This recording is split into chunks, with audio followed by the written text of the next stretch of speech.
Hello, and welcome to Cozy Bedtime Stories, where the day gently fades away and sweet dreams come to life. I'm Cozy, your guide for the evening, here to bring you soothing tales that whisk you into a world of wonder, calm, and relaxation.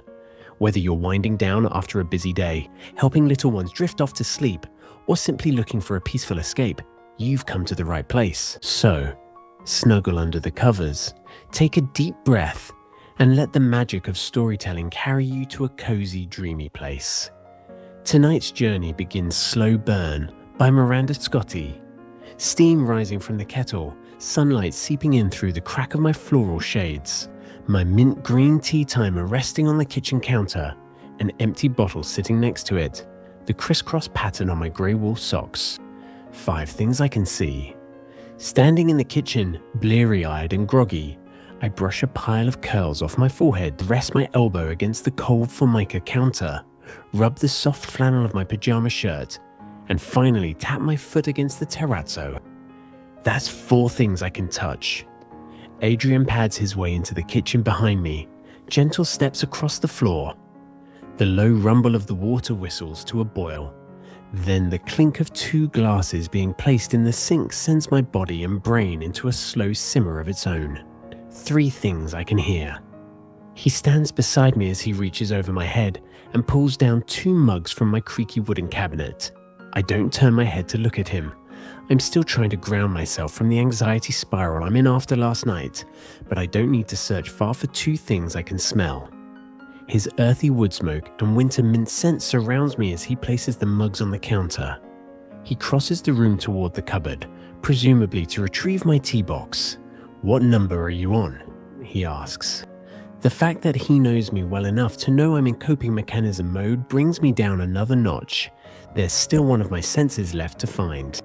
I touch my fingertips to my mouth, where I can still taste the honey-sweet press of his kiss on my lips. "Almost done," I say. 5 slow breaths in and out, and I'm at least stable enough to turn and look at him now. I slowly face him as he shuffles back into my space bubble. "Are you wearing my robe?" He leans against the counter next to me, all sleep mussed and dreamy-eyed. It's so cozy, Mel. Despite the smoldering sensation brewing in my chest, I grin as I nod my head. I'm aware. "So are your slippers," he says around a yawn, rubbing his right foot against my left.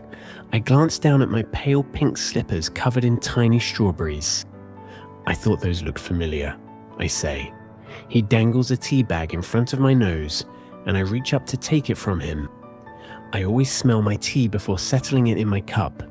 His hand lingers on mine, and I tense at the contact, if only to resist snuggling into him. He gently squeezes before letting go. On a shaky inhale, I sniff the tea leaves and aroma of chamomile settles all the way in the center of my chest. Birdsong fills the air outside my kitchen window. He places his winter rooibos tea in his mug, and I busy myself, pouring water over them to let them steep. It's all so familiar, except for the unspoken tension that comes from kissing your best friend the night before. For Adrian's part, he's mellow as ever.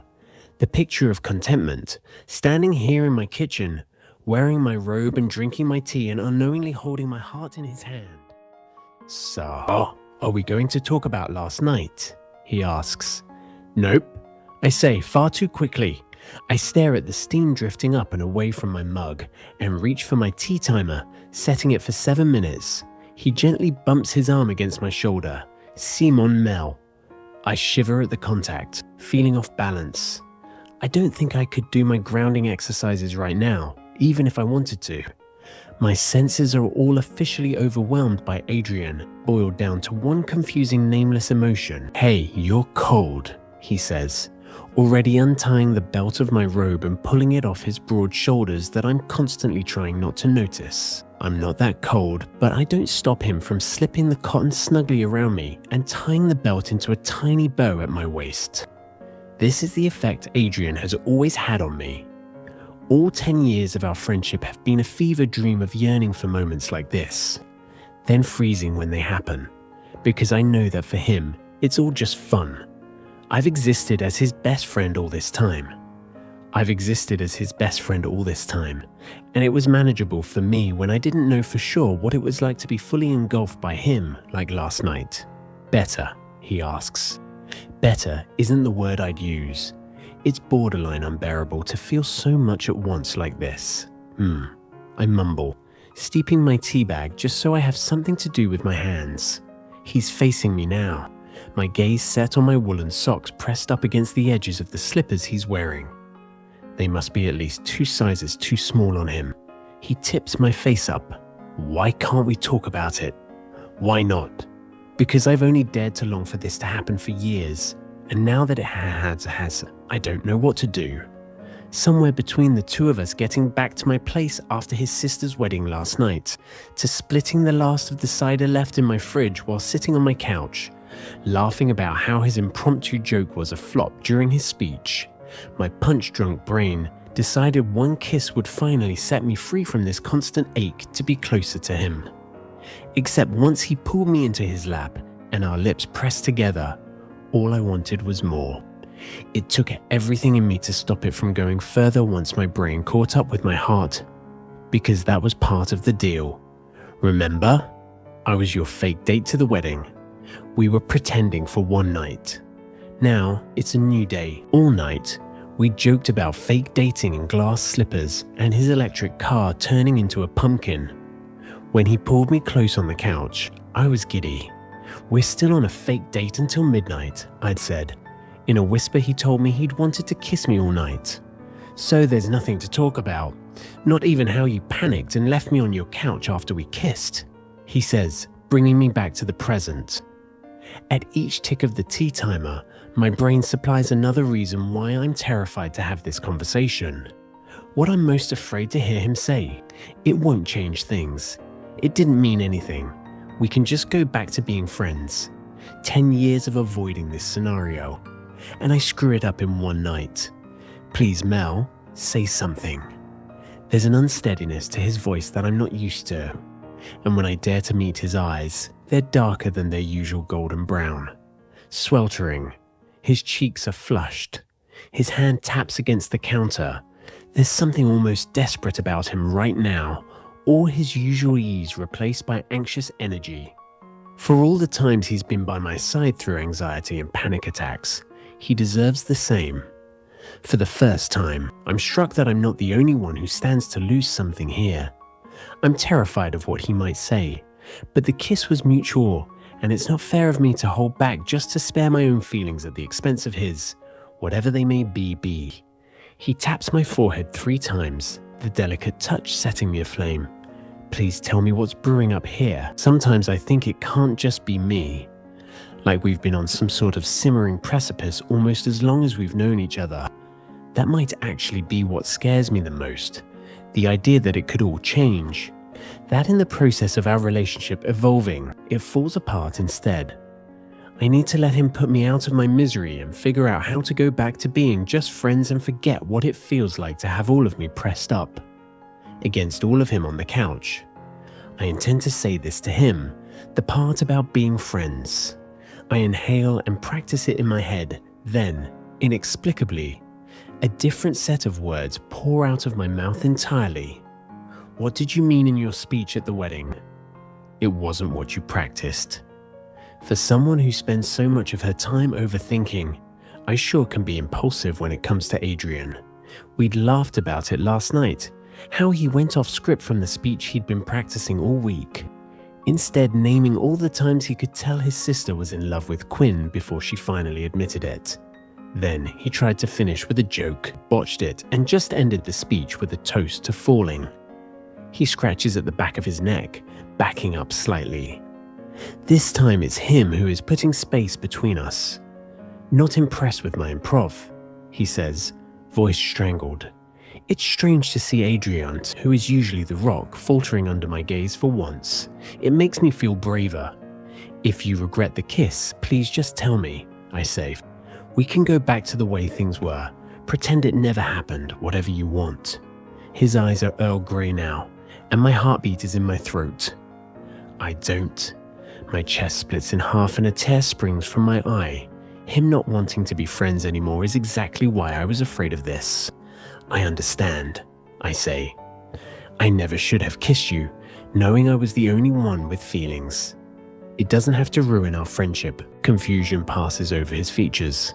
5 things I can see. His forehead wrinkles. His eyes soften again. Green tea on a summer day. The smattering of freckles across the bridge of his nose. The tiny scar on his chin. Pale cheeks flushed. Some sort of understanding seems to settle. He's figuring out I'm in love with him, and even in my worst nightmares about him rejecting me, it never felt this tragic. His hand closes over mine on the counter. He's trying to let me down easy, I'm sure. That's where you're wrong, Mel. My lips quiver. You don't want to stay friends. He shakes his head ruefully, thumb brushing over my knuckles, and take a deep inhale of his own. The time we were at IHOP, and the server spilled orange juice on my lap, and you laughed so hard that you knocked your iced tea over on yourself. I stare at him, feeling disoriented by the long ago memory. The night that woman from the dating app stood me up and you met me at the bar, and we ended up singing karaoke until 2 a.m. A laugh escapes, even though I'm still wildly confused. You told the Lyft driver you were Prince reincarnated on the way home. He grins, looking more like himself again.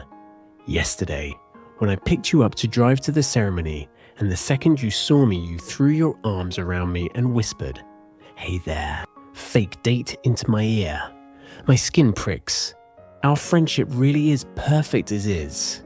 He shakes his head. Nah, Mel. I went off script because all I could think about the whole night was every moment over the past 10 years where I was falling in love with you. I don't regret the kiss.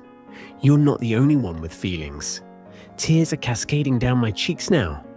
And you just realized it last night, during our fake date. He pulls me closer, and I nestle into him until I'm flush against his chest. I've known it for a long, long time, he says into my hair. Why didn't you just tell me? He laughs and brushes a kiss to my forehead. You're not the only one who's allowed to be scared, you know? Relief stirs in my chest, then emanates. I get to keep the pieces of Adrian I already loved and collect more.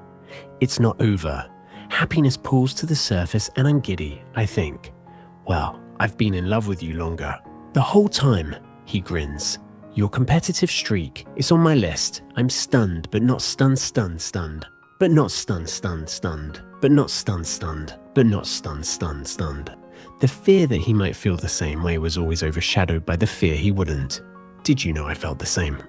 The whole time. His hand traces up and down my arm. I had my suspicions, but I always knew I had to wait for the right time. I know how hard change is for you. How your brain needs to be in the right place to accept something new. Last night, it felt like you were there. I never wanted you to be hasty or regret me. Having you there was enough. But I've always wanted more, Mel. I've been in love with you almost as long as you have with me. Almost, I repeat with a smile. He brushes my curls away from my face, holding my cheeks in his hands. When we kiss again, you're not going to try to hide from me. I slip my arms around his waist. No, I say. I may in fact ignite if I don't get closer to him right this second. For how long this feeling has been brewing. The tea timer chimes behind us. Tea is ready, he says. I smile and warmth fills me to the brim. So am I, and that brings us to the end of tonight's story. I hope it brought you comfort, warmth, and a little escape from the day. As you close your eyes and drift off to sleep, remember, the best adventures await you in your dreams. Thank you for spending this cozy moment with me. If you enjoyed tonight's story, be sure to join me again tomorrow for another gentle tale to help you unwind. Until then, sweet dreams and good night.